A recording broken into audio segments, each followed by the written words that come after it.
Guys, Coach will open. Raise your hand real quick and I'll get you up.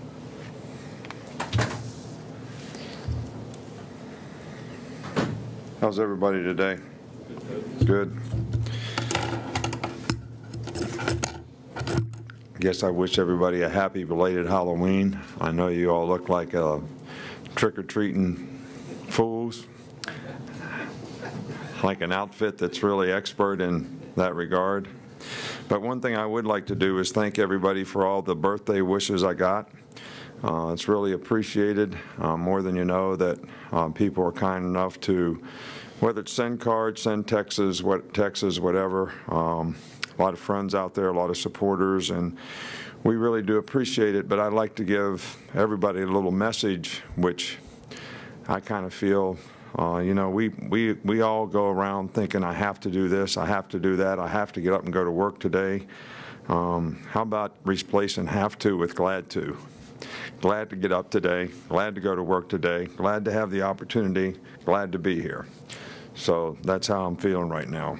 We had a good work week this week. I think the key to the drill, which I've talked to the players about a couple times, is discipline. Discipline to be able to execute, be physical. Everybody do their job in the game, be able to sustain that kind of mental intensity for 60 minutes in the game.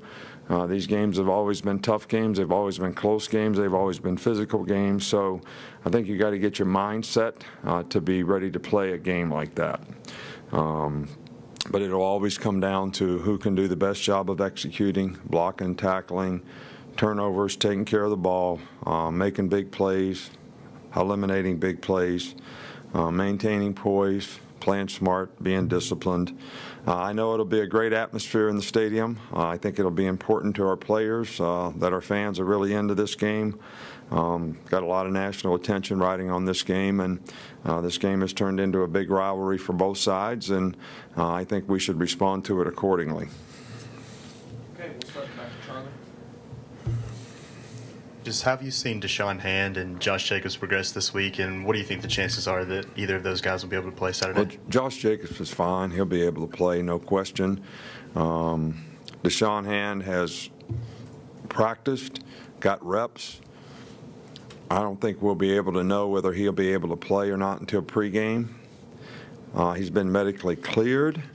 But still, anytime a player's coming off of injury, I think that player's got to have confidence that he can go out there and do his job well. And I usually talk to the player about that, and you know, we'll make a decision in pregame on his status for the game. Go back in the back to Cecil. Coach, this is away from Saturday's game, but have you had a chance to communicate with Jim McElwain at all this week? I put a call into him, left him a message, didn't get a hold of him. I understand he went to see his granddaughter in Arizona. I did talk to Jimmy about him and how he was doing. Sent a message through Jimmy to him.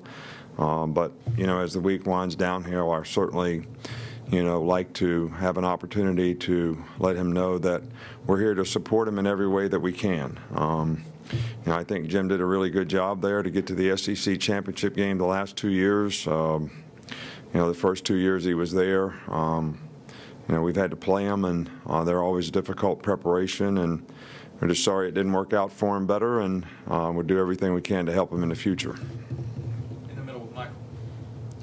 Just with all the talk about polls and rankings and their value, I just wondered how you approached your vote every week in the coaches' poll.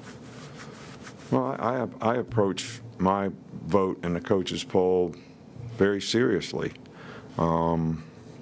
You know, I think it's important to, for all of us as coaches, to try to do a good job of knowing who the best teams are, using some input from other people in our organization to try to be as accurate as possible, even though this is all very subjective. When you make these kind of votes, if you don't play each other and everybody doesn't play each other, you really don't know who has the best team. So, but as I said on Monday, when it comes to how does that affect our position, what we think about the season, it's all about the next game. We're going to play 3 ranked opponents in the next 4 weeks of the season, and if we don't win all those games, we won't even be talking about rankings. All right, so what becomes most important? The next game, the team you have to play, preparing the right way, making sure you're ready to go play your best and being able to sustain that week in and week out. This game this week is the most important game on the schedule, so that's what we're looking for, and the rest of it really doesn't matter, because it doesn't matter where you're at right now. It matters where you end up, and you got to do the things you got to do to end up where you want to end up. Couple more. Start with Mark. Just wondering how you've seen their quarterback, Danny Edling, grow in their offense this year.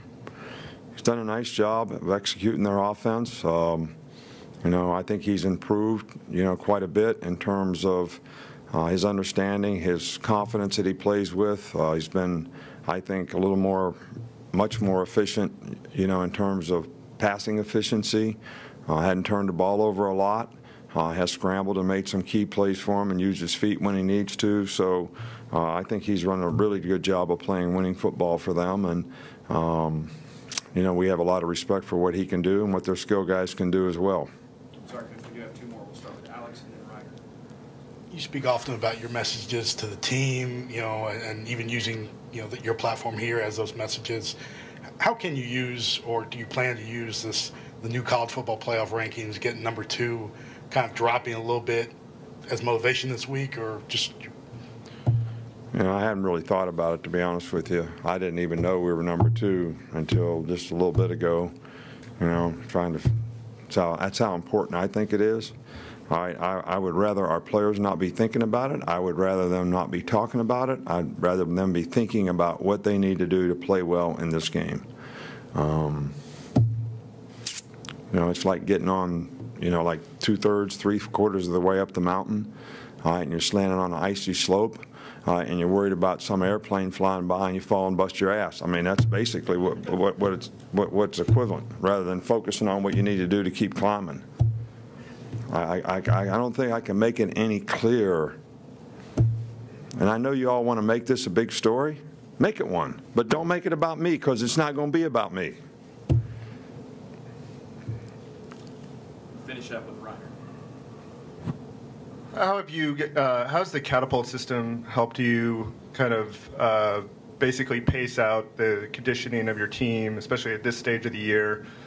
And how much have you got, you know, kind of adjusted based off of the fact that you've had, you know, 15-game seasons each of the last 2 years? And how do you think the players in general are able to kind of learn themselves how to condition from maybe year 1 to year 2 when they're playing in the college ranks? Well, I think the yearly data helps us to determine and sort of give us a baseline knowledge of a player's level of conditioning.